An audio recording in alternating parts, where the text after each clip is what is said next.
Momen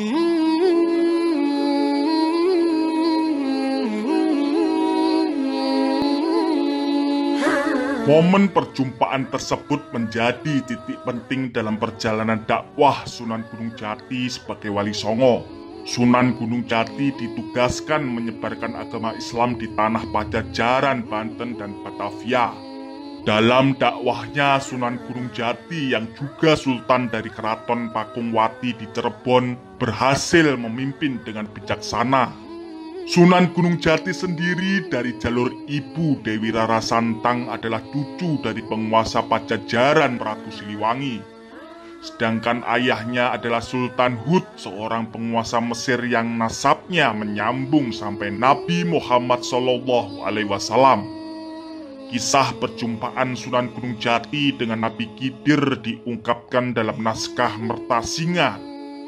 Perjumpaan keduanya terjadi selepas Sunan Gunung Jati muda merasa putus asa karena dalam perjalanan spiritualnya tak kunjung menjumpai Nabi Muhammad SAW. Sunan Gunung Jati pergi ke perpustakaan istana kerajaan ayahnya. Kemudian Sunan Gunung Jati mempelajari kitab yang membahas rupa dan watak Nabi Muhammad SAW.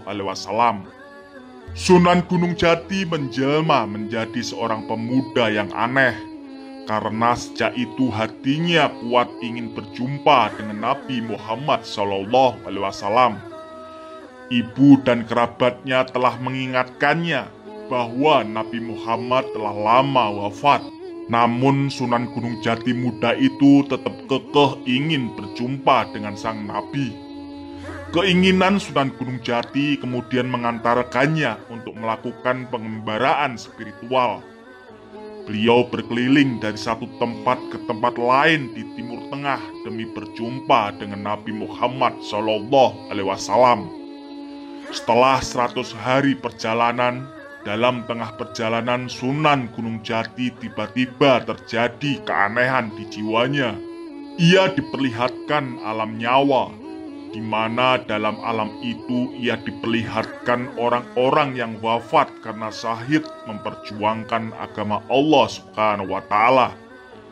Belum juga habis rasa herannya dalam memandangi alam nyawa, Sunan Gunung Jati didatangi oleh seorang gagah dan harum.